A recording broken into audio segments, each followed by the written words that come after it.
Was it just me, or was the Discovery literally flying into the Eye of Sauron there at the beginning?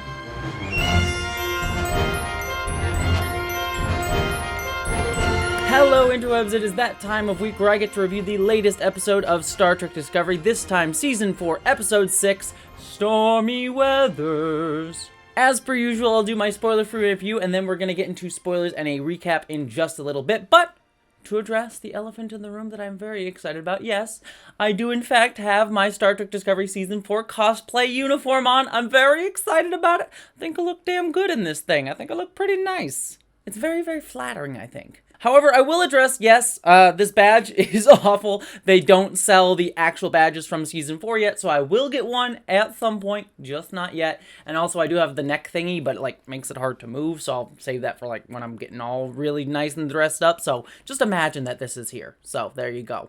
But my cosplay addiction aside, let's actually talk about this episode. My closet at this point is basically just, Star Trek uniforms. But getting into my spoiler-free thoughts on this, I thought this was a fantastic episode. I think this was one of the stronger episodes of the season for numerous reasons, not the least of which is that it pushed forward a lot of ongoing storylines that I think a lot of us were sort of hoping for. Obviously, the first and foremost one was the DMA and anomaly storyline going on here. We definitely learned a ton more about it, and I have quite a few theories after some of the pieces of information that we learned this episode that I'm excited to talk about in my spoiler-filled section. But I'm actually very curious now that we know a little bit more about who made this anomaly. It's got me more invested than I initially had it, and there's a few things that I'm hopeful for, and I'm still not in love with the mystery box mystery here, but I am intrigued, and they continue to intrigue me with the way they're doling out this mystery. So they're doing better than they've done so far, and I'm pleased with that. I'm still cautious, though. The other thing that I really liked about this episode is that it had a ton of eldritch horror vibes and unknowing,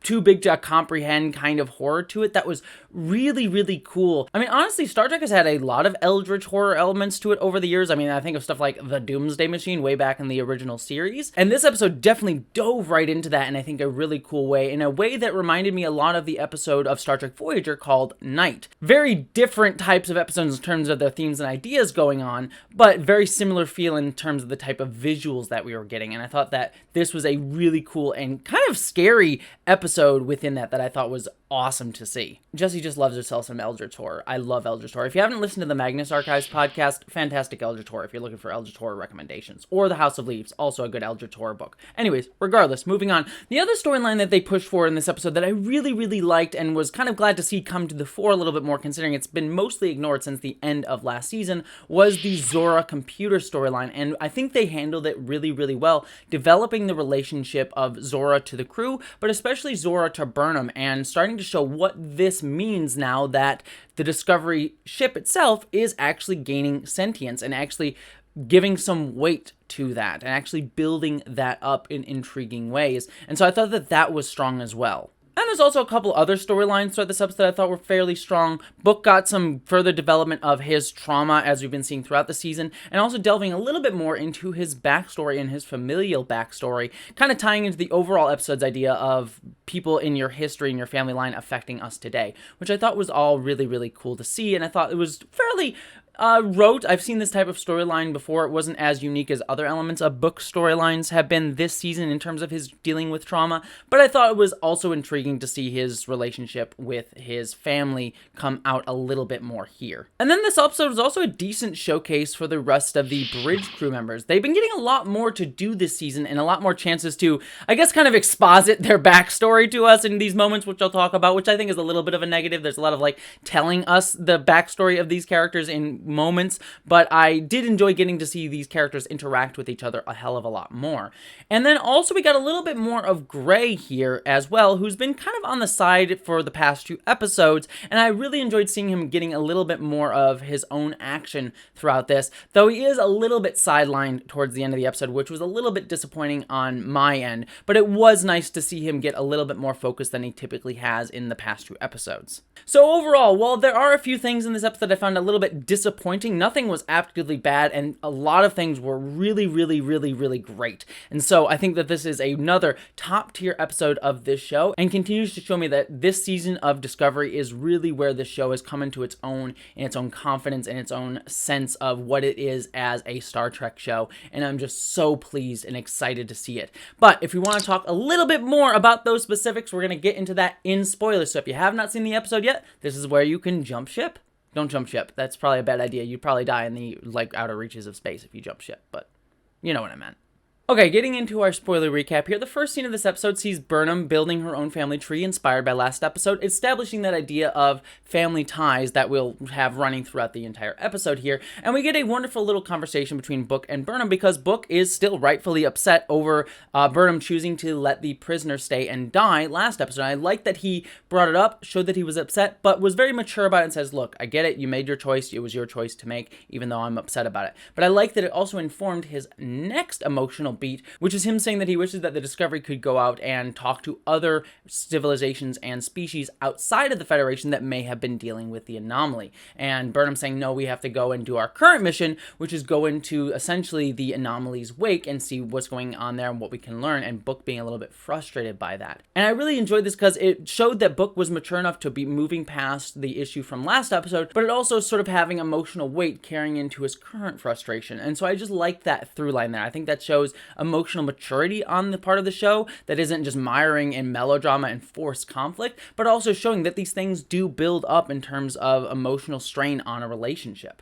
But from there, we go right into the main plot of the episode. We get a quick little scene with Saru and Burnham basically going over the exposition needed to get us into the episode proper. Then we had a really interestingly edited sequence. It's the weird wipes showing all the different crew getting ready for the mission. I particularly loved seeing Oo and Detmer in their really awesome gym uniforms, just hanging out doing gym stuff together. Thought that was fun. We also learned that this is Adira's first time getting an assignment on the bridge because Linus is sick, having to sit with his little heat lamp. Poor little Linus. And also we see that Gray is feeling a little bit left out because he's sort of left alone in the bar. Kind of like all those dang civilians on the Enterprise D probably must have felt every time that their loved ones went to do more Starfleet crap.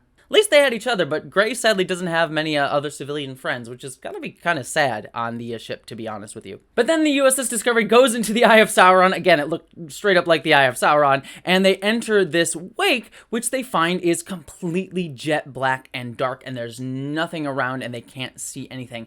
That was really cool. The visual and stark, just like, we are alone, isolated in this nothingness void, was cool to see. Again, kind of referencing that Star Trek Voyager episode, Night, in a oblong sort of way, but very much dealing with different themes going on here, because that was dealing with loneliness, isolation, and that strain of that, whereas this is much more of an action-oriented, sciencey, wincy stuff going on here, because the crew send out a dot into the blackness, which slowly gets disintegrated and, as they say, eaten. Again, this sort of eldritch horror idea. I love the idea that there was something out there getting closer to them, and they couldn't really see or tell what it was. It might have just been an anomaly sort of thing, might have been something sentient. Very, very creepy. I absolutely loved it. I was also a little sad to see the dot go. Why did you make personified probes? I get it, it's very Star Wars-ian-esque, but I was just sort of like, no, poor Dot, you've become a person in my mind, don't die. But from there, Book gets frustrated that he doesn't have anything to do, so instead of twiddling his thumbs, he goes down to engineering and tries to help Stamets deal with whatever's going on here. Again, I love seeing the development of Stamets and Book's relationship. It's very, very nice.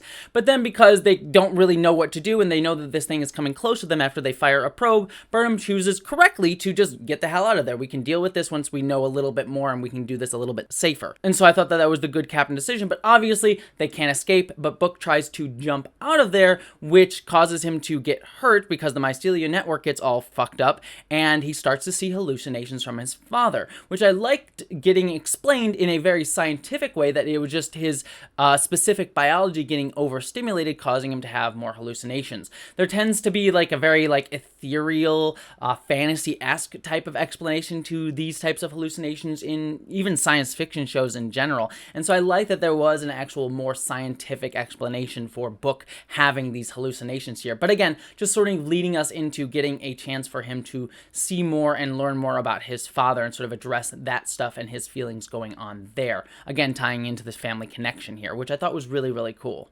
And just to go over Book's storyline, I really liked seeing that he had this very antagonistic relationship with his father. I mean, everyone in some sort of show has to have some form of daddy issues, but I liked learning that there was this complicated relationship with the man, because he obviously was very harsh on Book, and Book that's probably part of why Book ran away from Quajon when he was younger. But I also liked learning that his father was hunting the very species that his people and Book found very, very sacred, kind of going against their own edicts that we've known about Quajon so far, which kind of made him a little bit hypocritical when he was calling out Book for not standing up for Quajon values and forgetting things and not being worthy enough to wear the crystal that he has on his neck, and sort of that complicated relationship there, but also the fact that his father was forced to do it by the Emerald Chain, and I like seeing that come back up here, the Emerald Chain's instigation and effects on the galaxy. I thought was just nice to see the weight of that still being felt in this season. And I thought that tied into Book sort of dealing with his own trauma and past really, really well, and his own complicated history.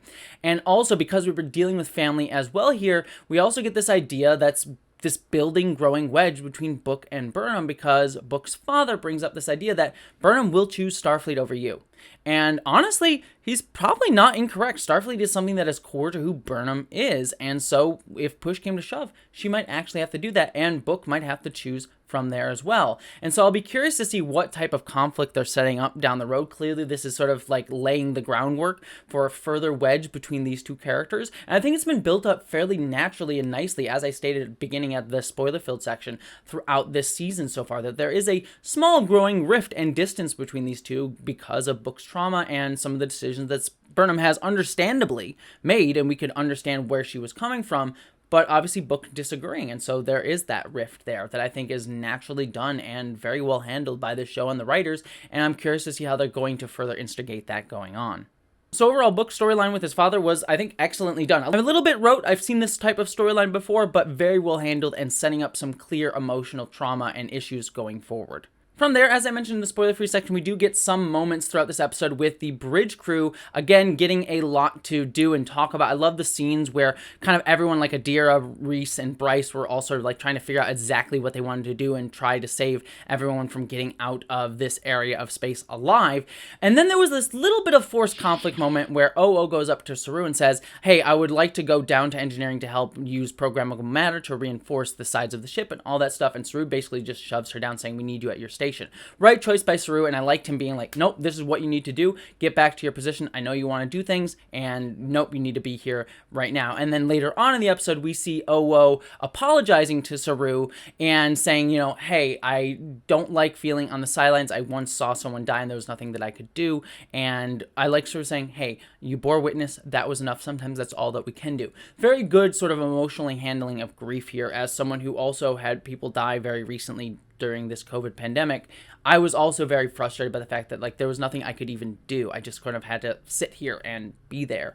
And I thought that was nice to bring that up. I will say it does get a little bit negative for me, because this tends to be the case with a lot of these bridge characters where we get moments in the middle of heated, urgent beats where we have characters just sort of sitting and giving exposition about their backstory to another character. I mean, we saw this just last episode with Reese telling Burnham during the evacuation crisis his backstory, and so it's a little bit telling and not showing, and a little bit taking away from the urgency of the moment. I do like all of these backstory moments that we've been given, and they are emotionally charged and really, really wonderfully fleshing out the characters, but it is a little bit weird where we just have characters being like, I know there's a big thing going on, but let me just tell you a little bit my emotional issues. So I liked it and didn't like it at the same time, and I think it's a little bit, it could be handled a little bit better, hopefully in future, and that this doesn't become a recurring trend. But this brings us to the final storyline of the episode, because Gray starts to talk to Zora the computer and starts to play a game with Zora, and I liked seeing this back and forth between these two characters.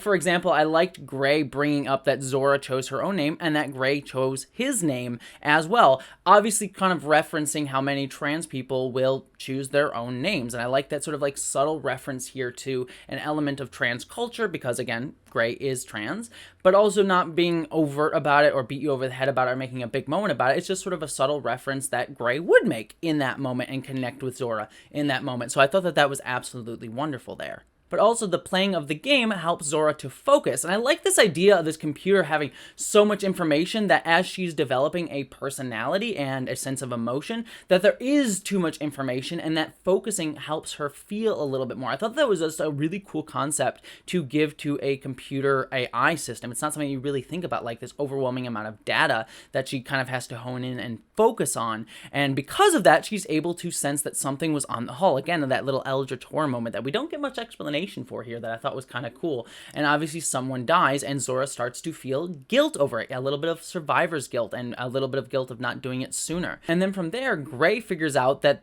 this can be helpful to the rest of the crew to help them get out of this space, but obviously Zora's feeling a little bit wary because of that guilt. And so I like the moment where Burnham and Zora go into her ready room and they kind of talk it out, and Burnham emotionally connects with Zora. And I like that there was that moment where Zora sort of says, "Do you trust me?" And Burnham's like, I'm gonna avoid that question for a moment. But I like this sort of emotional connection back and forth. I know some people will probably say like, oh look, it's them emotionally talking out their emotions during the middle of a crisis. But again, I thought it fit naturally with this situation. It fits just Discovery. I mean, if you haven't figured out that Discovery is a show that talks about emotions, I don't know what you've been watching for the past 4 seasons, but I also think that it like spoke to this idea of survivor's guilt and wishing we could do more, and that kind of tying into this entire idea of the episode, as we saw even with Oo, as well as this idea of family that we've seen been built up and family trauma and trying to save family that we've also been seeing through this whole episode. So I think thematically these things all connected in interesting ways, and I think that that was very evident here with the Zora Burnham conversation. And then we eventually come up with the idea that they can use sonar. Again, great to see a bridge crew member with Bryce figuring that out, and again sort of bringing in his like specific information and knowledge into the situation. Thought that was wonderful. But then from there, everyone decides that they need to go into the pattern buffers in order to try to survive getting out of the zone, because they won't be able to get out of there fast enough. This felt like a little bit of a sidelong reference to Scotty in the episode Relics of the Next Generation, where he was stuck in a pattern buffer for about 100 years or so. So I thought that that was a cool little reference to that, and sort of saying like, not everyone survives that, because we all remember what happened to Scotty's friend in that episode. Lord Franklin, I know you're still in there.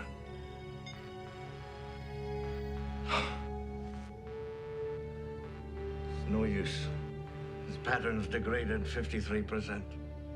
He was dead. He was very dead. But Burnham decides to stay with Zora on the ship. Again, Captain going down with the ship makes sense to me, but it also allowed for a really wonderful bonding moment between these two different characters and allows us, again, to emotionally invest into Zora. And so the section where Burnham's just like, I'm badassing it, I'm gonna go up on the bridge and I'm gonna stay here and try and survive, I thought that that was a really cool sequence, and I like that Burnham says that I do trust you, and it sort of built up that like trial by fire, quite literally, moment there. Also, the visual of the ship almost getting disintegrated as it goes out was gorgeous. Again, the CGI team doing an amazing job all the time, but especially this season, I think it looked just absolutely brilliant in that moment. But then we have Zora singing the song Stormy Weathers to Burnham as she's trying to survive on the ship, and I liked this reference specifically, not only because it sort of fit the theme of the episode and became the title of the episode as well, but it also subtly showcased Zora's interest in early 1900s pop culture of Earth, because we've seen that already she played the movie for the Disco Crew way back in season 3, and then also in the short trek Calypso, which we know is set after this moment.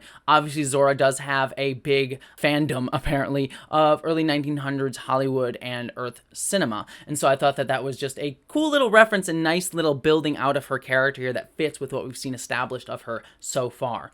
But from there, we get everyone escaping and getting out. Burnham gets to survive. She, of course, did not die. I would have been shocked if that had been the case. And then we also get a nice little moment at the end with Saru and Book talking about righteous anger. I like Saru bringing up like he still feels anger at the Ba'ul for having killed so many of his ancestors, but he has to kind of get over that, and that it's okay to feel righteous anger, but you cannot let it dominate you. That is something that I distinctly feel quite a lot when I talk about like LGBTQ issues and advocacy, because there are a lot of times where when I talk about people doing harm to the LGBTQ community, I have a lot of anger. about that, and I try my best to not let that dominate me and control me. And I think that that is a regular dynamic that many people talking about similar issues or fighting for marginalized groups or things like that feel, that there is a righteous anger and you're justified in feeling that, but you shouldn't always let it dominate you, even though you can let it motivate you and help it fuel some of your energy at certain moments. But it's sort of a balancing act, and I like Saru bringing that up here. I thought that that was a really wonderful, nuanced thought to have, that it's okay to be angry. Sometimes it's right to be angry, but you just cannot let it dominate you. So I thought that was a wonderful theme to end the episode on. And then we get a scene with Zora building her own family tree of the Disco Crew, which was absolutely sweet, and again, putting a nice little bow on the episode as a whole. However, the last thing that we need to talk about before I finish out my review here is the fact that we learned that the anomaly came from outside of our universe, which, by the way, this is just a brief aside here, but I find it absolutely hysterical that Star Trek Discovery seems to go out of its way to get as close to referencing Star Trek V, The Final Frontier, as it can without actually doing so. I mean, literally, Burnham is a relative of Spock, which also makes her a relative of Spock's half-brother from that movie, Sybok, despite the fact that we never got a Sybok reference in any of Star Trek Discovery. And we also get a reference to the galactic barrier here, which obviously existed in Star Trek before Star Trek V, but played a big role in that movie, which has me thinking, it's like, oh, did that weird floating godhead thing from that movie create the anomaly?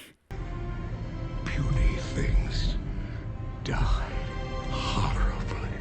I highly doubt that that's actually the case, but I constantly think about that, and I'm just like, do it, Star Trek Discovery, reference Star Trek V, you cowards, do it, you won't do it. What's wrong? Don't you like this place? I would be laughing my butt off if that was the case, but clearly the canonicity of Star Trek V has always been dubious, so I think it's kind of funny that they keep getting close to referencing it, but not actually. Like, oh, I'm gonna touch you, but I'm not actually going to. But regardless, let's talk about some actual candidates for who created the anomaly. I mean, first option is obviously that someone that we never heard of created it. That could be something that they're just making for the show, and it'll end up being folded back in at some point. Like, oh, is this random other group, which I hope they don't do, because that would feel a little bit like meh, because we've never heard of them before, and so if there's just this random group that created the anomaly, that'd be kind of disappointing. We'd have no actual tie to it in any way, shape, or form. The other two options that immediately come to mind, and there's probably a few others, but there are two major ones that come to my mind immediately thinking about who came from outside the universe. The first one would be the Kelvins from the Star Trek The Original Series episode By Any Other Name. The Kelvins were a alien life form that came from the Andromeda Galaxy that wished to subjugate and push down all other species, and apparently they were very benevolent rulers to the people that they ruled over, but they wished to rule everyone. Please accept your situation, Captain. It will make things much less painful for you. And in that episode, some Kelvins that had come to our galaxy to learn more about it tried to steal the Enterprise to go back to the Andromeda Galaxy, and we clearly learned that they had really advanced technology. They had the ability to control starships and do things like the anomaly. So given the amount of technological advancements that they have, it's quite possible that they are the ones behind this, and they have finally decided to come around to try to subjugate our universe and clearly try to just destroy everything there. That is a possibility. However, the second possibility that I think is probably more likely, given that this is the current era of the show that we live in, that it is the alien AI monsters, those sort of like squid tentacle things that we saw in the season 1 finale of Star Trek Picard. I would actually think that it would be really, really cool, because it seemed kind of weird that we had this like eldritch horror monster that was referenced that wanted to destroy all life in our galaxy at the end of Star Trek Picard season 1, and then it's just sort of forgotten about and kind of ignored for the rest of time, apparently. And again, Star Trek has had many different eldritch horror things like the Doomsday Machine that get referenced and never brought back up again. That's part of eldritch horror that it doesn't necessarily get an explanation, so that could be the case here. But it would be interesting to me that Star Trek Discovery and Star Trek Picard would want that like corporate synergy sort of thing going on here, and they would bring element from one show to another, as we've seen numerous times with Star Trek Discovery referencing things like the synthetic body that Picard was put into, or the Quat Malat that came into Discovery as well. So bringing in those tentacle monster AI aliens that want to destroy all life in the galaxy would fit the MO of this anomaly, that it's destroying everything in the galaxy, would fit those AI monsters, but also would be a nice like tie-in between both shows, as I'm sure the powers that be at CBS, Paramount, whatever, would actually want to see happen here, like that nice little synergy between the shows. So I think that is probably the most likely option. If we wanted to get even crazier with our theories, we could even say that the Kelvins and the AI monsters are the same thing, because as we learned in that TOS episode, the Kelvins don't actually look like humans. They do have tentacles, as they reference. Now, they were meant to be more biological tentacles at the time the episode was written, it sounds like, but who's to say they weren't AI monster squidopus tentacles? It could quite possibly be the case. So it'd be interesting to see if they tied those two things together, or if it just stays the Star Trek Picard AI monster aliens, or if it's something new altogether. But those are my current theories for possibilities of who created the anomaly. And my biggest theory would probably go to the Star Trek Picard AI tentacle monster aliens. But with all that being discussed, that brings us to the end of our discussion on this episode. I'd love to hear all your thoughts on it down below. Who do you think created the anomaly? Was there someone that I missed in my theories? I'd love to hear all that down in the comments. Don't forget I have a Patreon they help support me out on. I also recently did a video on sex in Star Trek that I'm very, very proud of. People seem to really be enjoying it, and if you haven't watched it, I would be very, very thankful and appreciative if you could check it out, because I think it's one of my best works that I've ever done, and that video is currently up on my channel right now. The channel that you're watching, it should actually be the last video that was uploaded, so you can go check that out. But beyond all of that, thank you so much for being here. I hope you all have a wonderful Christmas if you celebrate it, and a Happy New Year, even though we'll say Happy New Year next episode, because there's still one more episode of Discovery in 2021. But until next time, and until then, I hope that you, as always, live long and prosper.